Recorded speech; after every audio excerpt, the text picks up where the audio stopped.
quem é Denise? Que peça ela é no jogo? Denise é a presidente da Polícia Federal que atuava de crimes ambientais aqui do Distrito Federal, e ela foi selecionada a dedo pelo ministro Alexandre de Moraes para ser a delegada responsável por todos os inquéritos, esses inquéritos absurdos, ilegais, que a nossa Suprema Corte tem tocado. Inquéritos, por exemplo, da chamada fake news, o inquérito, por exemplo, dos postos democráticos, dos canais do YouTube. Tá vendo?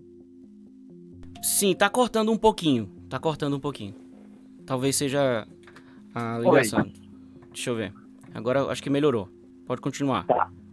Então, a delegada Denise é essa delegada de crimes ambientais que foi selecionada a dedo pelo ministro Alexandre de Moraes para ser a delegada responsável por todos esses inquéritos de crimes de opinião que não deveriam existir, mas que o Supremo Tribunal Federal tem insistido nisso e que, portanto, virou a delegada preferida e selecionada a dedo pelo ministro Alexandre de Moraes, o que é por si só uma ilegalidade, porque ela virou a delegada sem respeito qualquer à distribuição natural dos inquéritos dentro da Polícia Federal. Ela virou a delegada de estimação do ministro Alexandre de Moraes. Muito bem, então já é uma pessoa que está nesse... inexplicavelmente, né? Qual a especialização dela, deputado? Veja, certamente ela é... Certamente não, com certeza ela é formada em Direito, por ser delegada da Polícia Federal, e confesso que não sei quais são a pós-graduação, mestrado e doutorado dela. Mas atualmente ela é delegada de Meio Ambiente, e ela que tem, por exemplo, no passado pediu uma busca e apreensão no Palácio do Planalto. Olha isso. Ela que agora quer indiciar a mim e ao presidente Bolsonaro por conta da nossa live que nós fizemos. Sim. Trazendo aquele inquérito das invasões aos sistemas eleitorais em 2018. Ela age com abuso de poder e nós vamos tomar as medidas jurídicas contra ela. Muito bem. Inclusive, ontem o Luiz Barroso falou sobre isso, né? Ele foi duramente, ele criticou demais o presidente e também a você, chamou vocês de milícias digitais, né? Então, assim, tá bem complicado esses ataques que não só o senhor, como também o presidente da República tem sofrido. Ele até falou, né, ousou a falar que os dados vazados pelo presidente auxiliaram os hackers. Né? Até que ponto chegamos, hein, deputado? Sim. Agora, veja, isso é um absurdo, né? Porque o que auxiliou os hackers, na verdade, é a impunidade. Os hackers permaneceram nos sistemas eleitorais do TSE por 9 meses em 2018, ano eleitoral, de março até final de outubro permaneceram ali dentro, sem que o TSE conseguisse identificar. A Polícia Federal, quando abriu o inquérito, já se passaram quase 4 anos e até hoje não conseguiu identificar os responsáveis e punir os responsáveis. Então, o que facilita a vida dos hackers na prática, a impunidade. A impunidade justamente porque sistemas eleitorais, sistemas computacionais, podem ser invadidos e não deixar rastros. É por isso que todos os países deixaram de utilizar as urnas eletrônicas como as nossas. Sim. Menos Brasil, Bangladesh e Butão. Nós continuamos a utilizar uma tecnologia da década de 90. Eu vou passar a palavra para o Bosco. Vamos começar a rodada na mesa aqui que está conosco hoje na bancada. E daqui a pouco a gente volta para aqui para mim de novo, mas a gente vai começar a rodada de perguntas aqui, deputado. Vamos começar pelo Bosco. Bosco Foss, pode fazer a pergunta ao nosso deputado. Boa tarde, deputado Felipe. Satisfação em estar falando com o senhor. Uma das questões que nós temos visto aí é sobre a resposta que o TSE tem dado aos militares, né? Ou melhor, a omissão de dados de penetração para que se tenha uma credibilidade ou ampliar a credibilidade desse sistema. O senhor tem informações mais apuradas a respeito disso, do TSE, do próprio STF, restringir essas questões, o acesso ao que os militares deveriam ter para nos trazer maior segurança nesse processo? Bosco, em primeiro lugar, um grande abraço, prazer falar contigo mais uma vez. Veja, eu não tenho acesso a essas informações. O que eu sei é aquilo que a imprensa divulgou, que o Ministério da Defesa, o Exército, tem feito parte de uma comissão de acompanhamento ao voto eletrônico, fez inúmeros questionamentos ao TSE sobre a falta de segurança no voto eletrônico, e até hoje o Ministério da Defesa e o Exército, portanto, não tiveram as respostas suficientes do TSE. É importante eu aproveitar a oportunidade de ressaltar o seguinte, aqui, quem disse que o nosso sistema é vulnerável não sou eu, não é o presidente Bolsonaro, não é o Exército Brasileiro, é a ciência, é os cientistas, os especialistas, os técnicos em computação, em tecnologia, não só do Brasil como de todo mundo, apontam a vulnerabilidade do nosso sistema. Então, é necessário que haja uma humildade dos técnicos do TSE para reconhecer que o nosso sistema ele é ultrapassado. Nosso sistema ele é ultrapassado e vulnerável. Qual é a dificuldade? Qual é a resistência? Por que tamanha resistência dos técnicos do TSE, aqueles que ficam ali na Secretaria de Tecnologia da Informação do TSE? Qual a resistência que eles fazem para evoluir a nossa tecnologia? E agora, nós vemos por parte justamente da autoridade que nos devia dar toda a segurança e que cuida desse processo, um paradoxo, né, deputado? Eu quero trazer um tweet aqui na rádio, com certeza o senhor está informado disso, que é um tweet do Luiz Roberto Barroso, nosso ministro, dizendo que em Portugal, ele como observador nas eleições, ele disse que viu um show de organização e democracia, onde as pesquisas indicavam um empate técnico, mas o Partido Socialista teve maioria absoluta. E ele diz, ninguém questionou o resultado. Então, assim, para o ministro, show de democracia não questionar resultado, lembrando que em Portugal o voto é em cédula. Então, a gente fica perplexo, sabe, deputado? Nós que acompanhamos o processo, eu faço parte lá do Convergências, junto com o Thomas Korontai, né, o procurador Gimenez, e o senhor nos ajudou com aquela PEC substitutiva para trazer uma lucidez, uma transparência maior, mas parece que o processo não avança, é cada vez pior, e quando a gente vê um ministro falar uma coisa dessa, é de puxar o cabelo da cabeça, cara. Eu até, quando o ministro Barroso fez esse tweet elogiando as eleições de Portugal, entrei em contato com amigos meus que moram lá e eles me relataram como é a votação. Lá é a votação por cédula, em que o eleitor preenche a caneta em quem vai votar. E eu respondi ao ministro no Twitter falando exatamente sobre isso. A nossa PEC não tinha essa proposta. A nossa PEC era o eleitor votar na urna eletrônica, a urna eletrônica imprimia um comprovante do voto, o eleitor, então, teria a possibilidade de, visualmente, conferir se aquilo que ele votou é, de fato, aquilo que foi impresso, e essa cédula, então, cairia numa urna endevassada. Nós temos um problema no nosso sistema eleitoral, que é a falta de garantia ao eleitor de que aquele voto que ele deu na urna eletrônica, de fato, foi registrado corretamente. E isso só se resolve com a impressão do voto, com o comprovante do voto. Os países democráticos, as grandes democracias do mundo, começaram e perceberam isso a partir de 1998, 99, a partir dos anos 2000, substituíram as suas urnas, e é um monte desses países como as nossas urnas, só eletrônicas, e passaram a utilizar as chamadas urnas de segunda geração. O voto ele é eletrônico, mas ele é também impresso para, caso haja necessidade, fazer a conferência. Então, aqui no Brasil, nós ainda estamos discutindo e defendendo uma tecnologia de 1990 que todos os países, com exceção de Bangladesh e Butão, já pararam de utilizar. Verdade. Mohamed? Tudo bom, deputado Felipe? É uma honra aí estar falando com o senhor novamente. E justamente o que caiu na minha pauta para os comentários, os primeiros comentários que a gente faz aqui é justamente sobre a volta do recesso, né, do TSE, do Supremo, e eu comentei que nós estamos aguardando junto com as Forças Armadas aí respostas, né, de perguntas que foram feitas para o TSE e que, como o senhor comentou, não foram respondidas.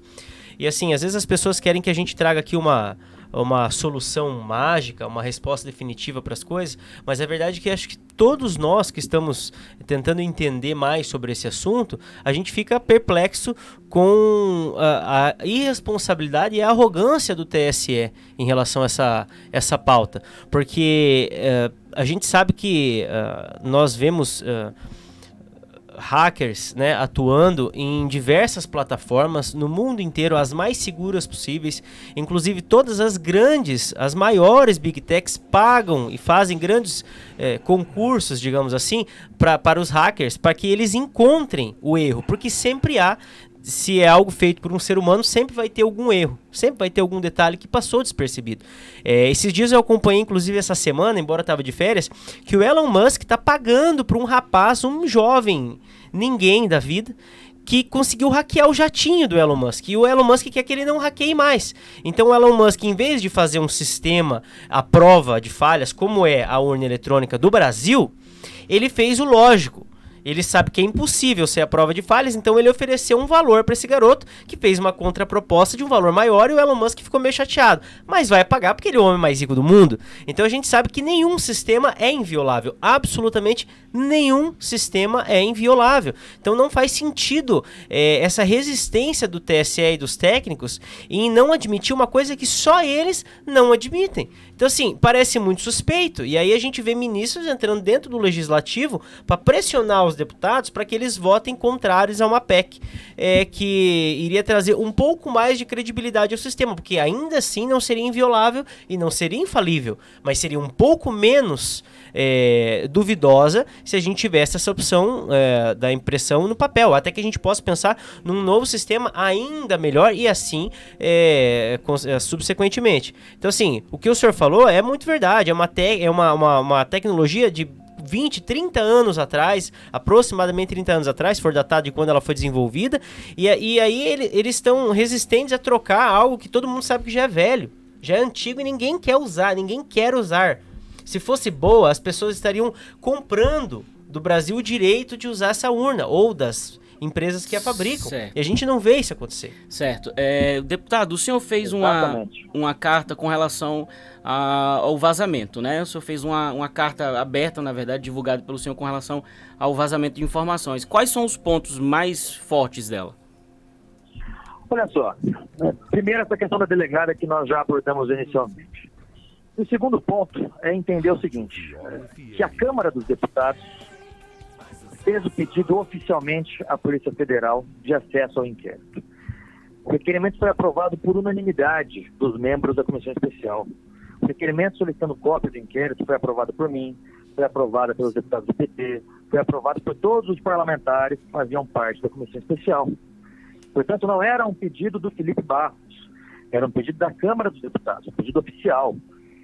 Mais do que isso, quando eu mando oficialmente, mais uma vez oficialmente, o pedido reiterando ao delegado da Polícia Federal, aqui do Distrito Federal, as cópias, tendo em vista o prazo da comissão que estava para acabar, posteriormente ele me envia oficialmente o inquérito e a cópia do inquérito, ele não fez qualquer tipo de ressalva. No inquérito, no ofício em que o delegado me responde, ele só me fornece e diz isso abertamente: estou fornecendo cópias integrais de inquérito tal. No depoimento do delegado, ele afirma o seguinte: não havia sigilo nesse inquérito. Ele afirma categoricamente. Sim. A delegada simplesmente finge esquecer disso, ou finge desconhecer isso. Então, não havia qualquer tipo de sigilo no inquérito. E todos os compartilhamentos foi feito em caráter oficial. Documentos que saíram oficialmente da Câmara dos Deputados, retornaram oficialmente pelos canais oficiais da Câmara dos Deputados. Portanto, não há sigilo algum. Então, essa tentativa da delegada é uma tentativa de intimidar, não a mim, mas a Câmara dos Deputados. É a tentativa de fazer com que a Câmara dos Deputados não tenha a sua autonomia, fazer com que o Poder Legislativo fique prostrado para uma delegada que, na minha opinião, é uma delegada que não deveria ser responsável pelo caso, porque não foi sorteada para isso. Sim. Então, é um inquérito que quer constranger, mais uma vez, o presidente Bolsonaro e seus apoiadores, Sim. E em específico a mim. Exato. Que a delegada simplesmente ignora os fatos e produz a narrativa dela, produz a versão dela. Eu estava lendo nesse exato momento, antes de nós falarmos aqui, o relatório final que ela produziu. Mas, mais uma vez, eu fico sabendo antes pela imprensa do que pelos meios jurídicos próprios, né? Me parece que a delegada primeiro prefere vazar para a imprensa do que comunicar as pessoas envolvidas no inquérito. Mas ela é blogueira ou é delegada? Pois é, fica o questionamento, né? E aí, lendo aqui, Veja só, ela simplesmente cortou do depoimento do delegado, o delegado falando que não havia sigilo. Ela não colocou no relatório dela. Ela escondeu isso, meu Deus do céu. Olha isso. Olha então, isso. Que delegado é essa? Nós vamos tomar medidas jurídicas cabíveis contra ela. Pois é. Por isso que eu comecei a entrevista perguntando quem é Denise, né? Porque não tem condições. Não tem. Arthur? Boa tarde, deputado. É um prazer falar com o senhor também. E fico muito satisfeito em ver o nome do senhor aí circulando nos grupos de juventude, de estudante por todo o Paraná. E ontem na entrevista que o senhor se deu à Rádio Jovem Pan, eu achei interessante o senhor comentar que depois que o senhor teve acesso a essa peça, né, foi colocado em sigilo, né? Então não teria como colocar em sigilo algo que já fosse sigiloso, né? Me fez lembrar até aquela canção do Amigo, que é coisa de se guardar debaixo de 7 chaves, né? Então parece que, né, são 7 chaves ali. Não, nesse caso só pode ser uma. Mas dentro de tudo que eu observei, eu fiquei até um pouco preocupado com o seguinte aspecto, e eu queria saber qual que é a visão do senhor nesse assunto. Porque parece que estão utilizando esse possível e pseudo-vazamento, possível não, mas pseudo-vazamento dessa informação, mas para encobrir, como se fosse uma cortina de fumaça do que é o objetivo exato do senhor. Então, a população estava com a audiência cativa ao senhor, ouvindo o que estava sendo dito, e a partir de agora o foco foi tirado do que estava sendo dito para ouvir a sua justificativa. O senhor tem essa impressão também? Como que o senhor vê essa situação? Sem sombra de dúvidas, esse inquérito da delegada Denise é uma cortina de fumaça para esconder os graves fatos que nós divulgamos naquela live. Porque até agora a Polícia Federal, a mesma Polícia Federal da delegada Denise e o TSE não descobriram quais ou quem são os hackers que invadiram os sistemas eleitorais em 2018. Esse é o verdadeiro fato. Sim. Tem que ser investigado. Qual foi a extensão desse ataque hacker em 2018? Nós não sabemos, porque uma empresa terceirizada que prestava serviço ao TSE, apagou os logs. Os logs poderiam fornecer essas respostas a todos nós. E o delegado responsável pelo caso em 2018 e 2019, por que é que ele não fez nenhuma busca e apreensão nessas empresas terceirizadas? Por que é que ele não chamou nenhum servidor do TSE para prestar depoimento? Ou seja, nós não temos resposta alguma quanto aos graves fatos que nós divulgamos, que estão sem resposta. Esses são os fatos que a delegada Denise deveria estar investigando. E o senhor acha que existe algum interesse em apontar, sempre nomear essa delegada? O que se ganharia com a nomeação dela nesse caso? Fazer aquilo que o ministro Alexandre de Moraes quer. Isso é nítido. Ela é a delegada preferida, a delegada escolhida a dedo, porque faz exatamente o jogo combinado com ele. Às vezes parece uma pergunta hiper óbvia, mas também fiz essa pergunta para fazer questão de que ela venha ao ar para que todos saibam sobre isso. É isso aí. Luiz? Eu acompanhei... Boa tarde, deputado Felipe. Oi. Eu acompanhei a live, né, sua e do presidente, e eu queria saber o seguinte, se já tem alguma mudança no processo eleitoral de 2018 em relação de 2022 em relação a 2018, né? No processo eleitoral, na contagem de votos ou até mesmo na urna. Tem alguma coisa de concreto aí para dar mais segurança para quem vai votar? Não, absolutamente nenhuma mudança. É claro que foi formada essa comissão de acompanhamento, em que as Forças Armadas fazem parte e tem acompanhado todo esse desenrolar dos fatos dentro do Tribunal Superior Eleitoral, mas efetivamente, medidas de segurança, de cibersegurança, que garanta ao eleitor e na contagem a integridade de votos, do seu também, voto não existe. Que foi centralizado em Brasília na última eleição. Na última eleição municipal. Nenhuma fiscalização nesse sentido? Isso já foi feito na última eleição municipal. Teve todo aquele problema no atraso da totalização dos votos. Que naquele dia o ministro Barroso veio dizer que era por uma razão, no dia seguinte disse que era por uma outra razão. mas eu não relatei isso como um fato novo, né, respondendo a sua pergunta, porque isso já vinha sido feito em 2018. Sim. Certamente vai continuar sendo agora. Essa centralização, que eu considero ruim, que eu considero prejudicial, porque se você divide a totalização dos votos, para um hacker, por exemplo, que esteja maliciosamente dentro dos sistemas e que queira eventualmente manipular os votos, é mais difícil ele manipular os votos se essa totalização é descentralizada, né? Sim. Então o senhor acredita que não existe nenhum tipo de segurança no atual processo eleitoral? Então, seria isso, então? Não, veja, tem as camadas de segurança que o TSE, de fato, faz, como, por exemplo, os testes de integridade, nós temos as próprias camadas criptográficas dos sistemas eleitorais, mas, como eu disse, apesar de todas essas camadas de segurança, o hacker invadiu em 2018. Isso é um fato. Sim. Né? Esse é o problema dos sistemas computacionais. Pessoas podem invadir os sistemas. O mundo todo hoje discute a guerra cibernética. Né? Os exércitos de todo mundo, as forças armadas de todo mundo têm se preparado para essa nova fase de guerra que se vive hoje. Não é algo do futuro, é algo do presente. Sim. Recentemente nós tivemos, por exemplo, os Estados Unidos acusando a China de praticar cyberataque contra os Estados Unidos e outros países. Sim. Então, você veja, quando eu entrevistei aquele primeiro hacker que foi preso, que está preso em Minas Gerais, por ser um dos responsáveis pelo atraso nas eleições, na totalização das eleições municipais passadas, devido a um ataque de DOS, foi o que ele fez, ele foi preso, está preso, e tem um comparsa dele preso em Portugal. Então, veja, um hacker de Portugal tentando interferir no processo eleitoral brasileiro. Nossa, Mohamed?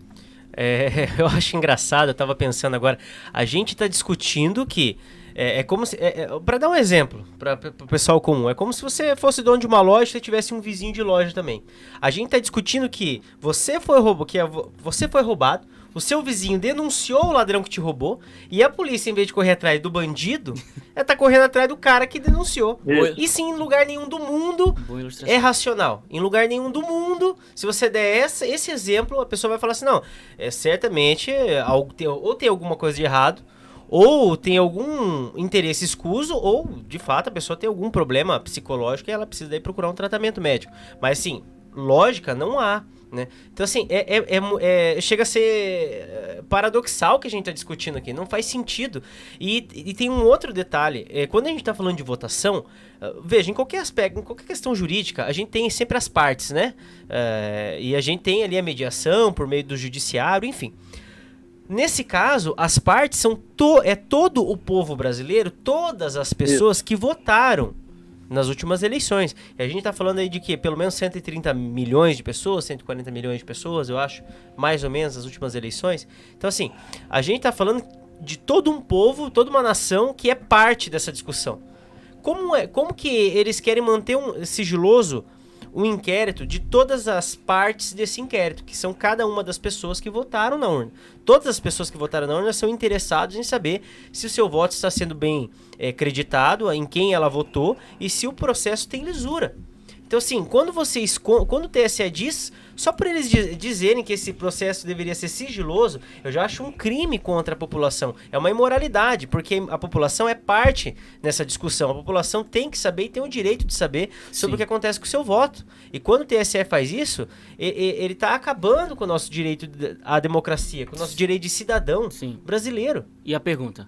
Não, eu queria pontuar sobre isso com o Felipe. Tá. Vamos lá. Vamos lá, Bosco. Deputado. Não, é só para continuar complementar o que o Mohamed está falando, se me permitem, porque isso é importante. Pode. Porque a nossa Constituição diz o seguinte: todo poder emana do povo, o poder não emana do TSE. Exato. Então, veja, as eleições servem para quê? Para que a população, e não o TSE, para que a população escolha os seus representantes. Então, nesse inquérito de 2018, quem é a vítima?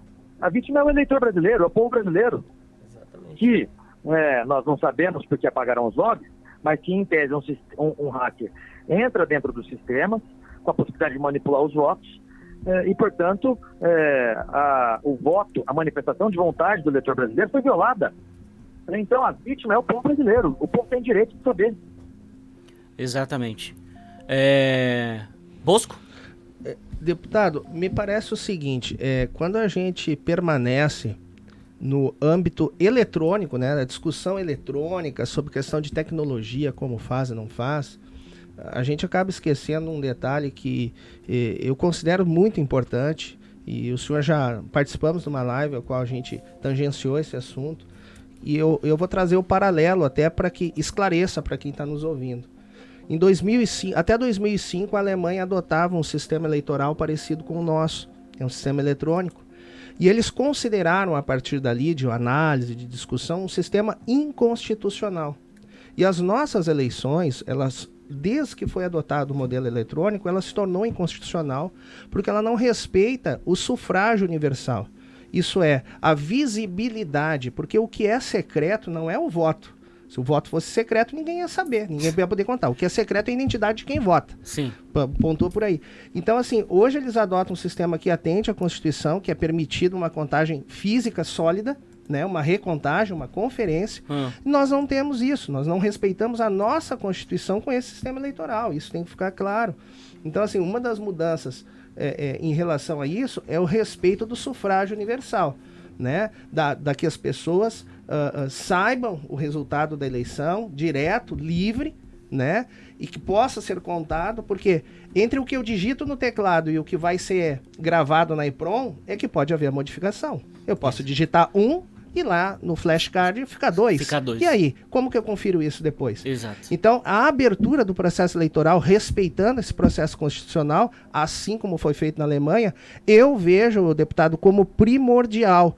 Existe essa linha de pensamento entre os nossos parlamentares, para que a gente foque nisso, o respeito ao sufrágio universal, esclarecido aqui agora, né?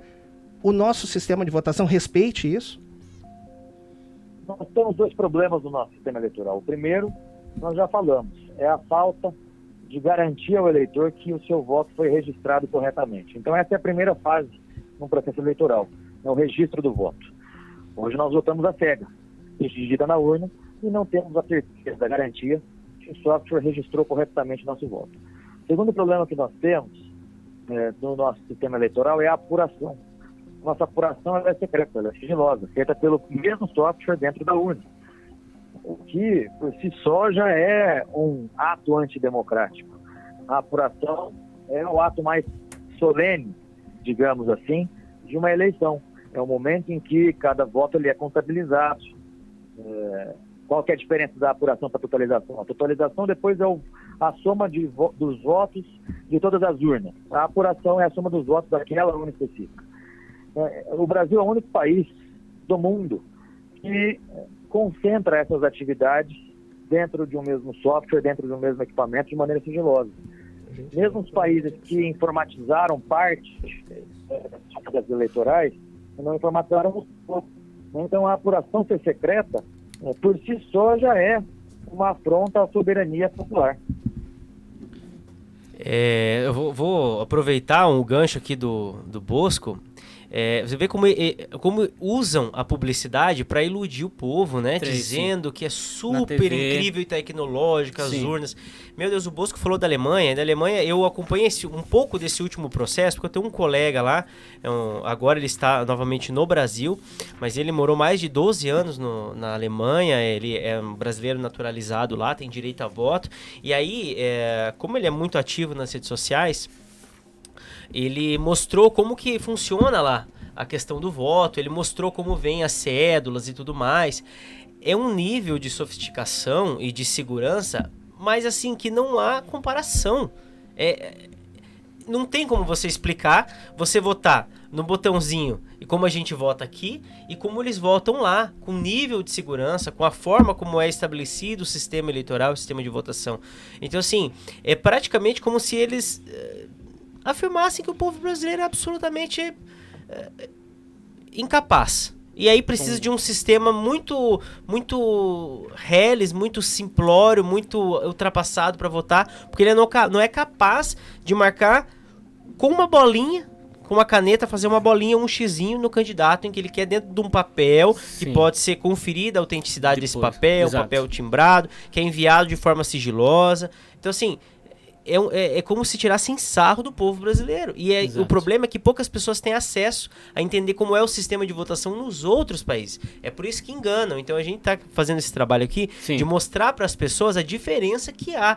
É óbvio que o nosso sistema é vulnerável e chega a ser simplório demais. Assim, é incrível que gastem dinheiro com publicidade, que é o nosso dinheiro, para dizer que um sistema desse é bom. Eu quero tentar unir duas perguntas aqui de quem está nos assistindo pelo Facebook, também com uma minha. A primeira pergunta é...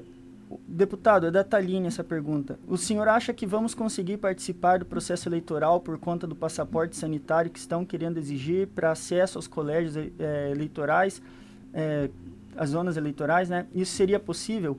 E num outro aspecto também, além dessa pergunta... Eu particularmente sou um cara que confio plenamente nas Forças Armadas do nosso Brasil. Mas confiar nas Forças Armadas é diferente de confiar em todos os generais militares que nós temos pelo Brasil. E existe, né, daí entra a segunda pergunta, que é da Eloá, que está querendo saber exatamente sobre o papel do Exército nas eleições. Seria possível nós confiarmos nesses militares, no papel que eles vão desempenhar dentro desse processo eleitoral? Olha, então, respondendo a primeira pergunta, eu tenho monitorado essa questão do passaporte sanitário nas eleições até hoje.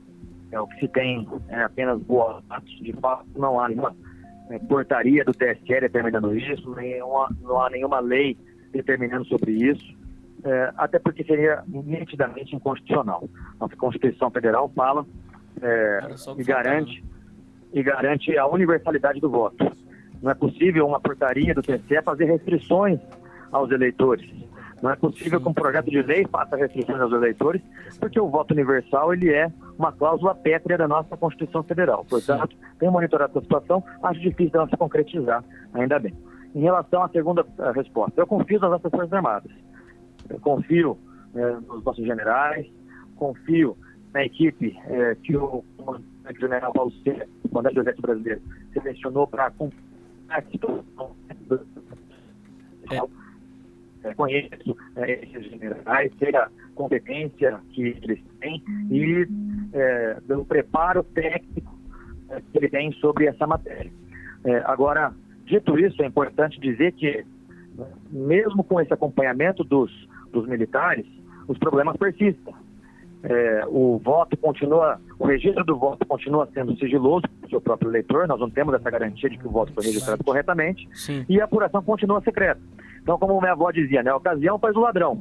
As Forças Armadas lá dentro são uma segurança a mais. Isso. São homens e mulheres honrosos que estão lá fazendo o seu melhor para monitorar todo esse processo. E o senhor... Agora, de fato, efetivamente não resolve por completo o problema. E o senhor acredita que, tendo o mecanismo ali de um auditor nomeado, nós também deveríamos confiar no resultado que esses auditores trouxessem a público para a gente?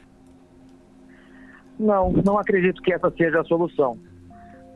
Porque só há uma maneira de nós termos a garantia de que o resultado da eleição foi o resultado soberano, através do voto da população, que é a correção desses dois problemas.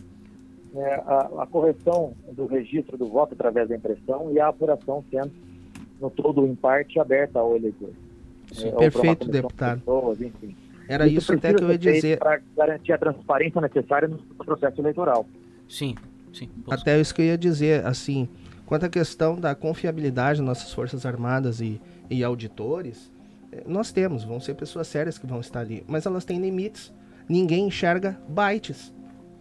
Nenhum ser humano vai enxergar uma corrente de bytes, como eu disse, você digita no teclado 1 e o que vai ser impresso lá no flashcard, no pendrive da urna, para ficar mais claro aqui.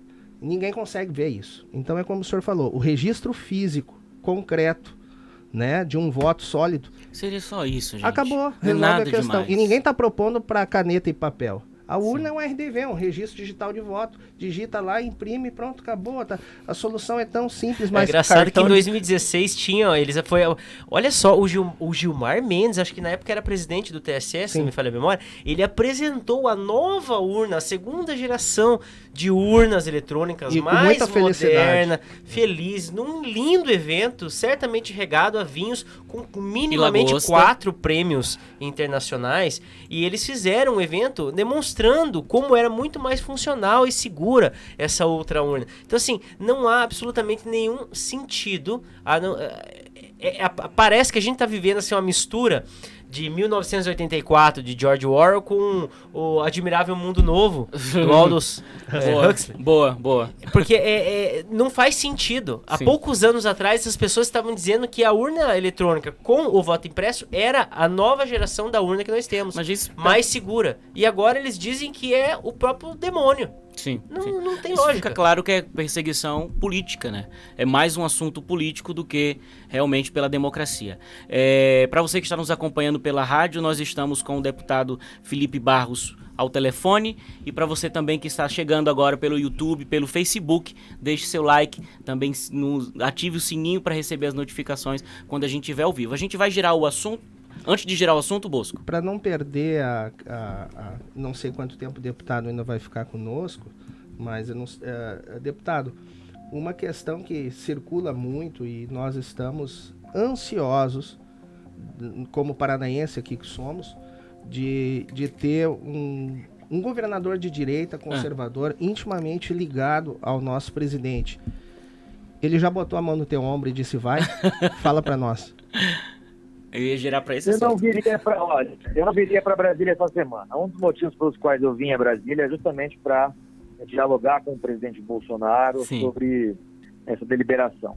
É fato que o presidente precisa de palanque, Sim. não só no Paraná, como nos outros estados. Então, o que significa isso? Algumas pessoas não conseguem compreender quando a gente fala que o presidente precisa de palanque. Isso significa, dentro de outras coisas, tempo de televisão. Então, veja, nós temos o atual governador que quer estar em todos os palanques, no palanque do Moro, do Bolsonaro, no palanque do Dória, no palanque até do Lula, se depender. Ele quer acender uma vela para Deus e para o diabo. Isso aí já ficou bem claro. Exatamente. Então, veja, na sua coligação, se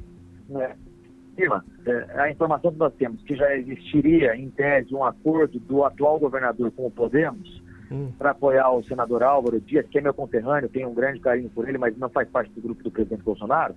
Se esse acordo de fato procede, qual é a consequência disso? Na coligação do tempo de televisão estará o Ratinho, terá certamente 50% do tempo de televisão, junto com o senador Álvaro Dias e, portanto, o candidato Moro. Então, o presidente Bolsonaro ficará sem tempo de televisão e sem propaganda eleitoral no Paraná, praticamente. É por isso que faz necessário termos palanque político no Paraná. Coloquei meu nome à disposição, tenho conversado com o presidente Bolsonaro e essa é uma decisão que é dele. Eu faço parte do grupo do presidente, sou soldado do presidente, aquilo que ele decidir está decidido. É que não tem outro nome, é o senhor. Vamos juntar as forças aí, ó. Até em oração vamos entrar jejum, tudo. E eu acho que é uma posição muito honrada aí do deputado, porque o deputado sabe que seria uma briga difícil, né, pela disputa do governo do estado, da mesma forma que ele sabe que seria uma briga muito fácil para se reeleger como deputado federal. Seria muito cômodo. Deputado, o senhor ia falar? Não, quero só aproveitar para agradecer a todas as pessoas que têm recebido muitas mensagens de apoio da população de todo o estado do Paraná, que bacana. Policiais militares, a população como um todo, apoiadores do presidente Bolsonaro, a população que se cansou de um governo inoperante como é o nosso. Sim. Então eu quero agradecer, independente da posição e da decisão do presidente Bolsonaro, agradecer todo esse apoio que eu tenho recebido por toda parte da população do nosso estado. Muito bem. Deputado, infelizmente a gente tem que se despedir do senhor, que o senhor tem um compromisso daqui a pouco, mas a gente agradece a sua participação. A gente se empolgou aqui no assunto da urna e acabou esquecendo do assunto também muito importante para a gente, que é a questão da sua pré-candidatura a governo do estado, mas não tem problema, outras oportunidades vão surgir. Nós agradecemos e Deus abençoe a vida do senhor, tá? Eu que agradeço. Esse assunto é um assunto que eu gosto. Se deixar, a gente fica uma tarde inteira conversando sobre urna eletrônica, voto impresso. Quero mandar um abraço pro Bosco, pro Mohamed, pro Nércio, enfim, para todos da Rádio Mundial, para toda a população de Foz do Iguaçu, de toda a região de Foz do Iguaçu. É sempre um prazer falar com vocês. Em breve estaremos juntos pessoalmente mais uma vez. Com certeza, sem dúvida. Muito obrigado, deputado. Até a próxima, se Deus quiser. Um abraço, fiquem com Deus. Obrigado pela oportunidade. Amém. Tchau, tchau.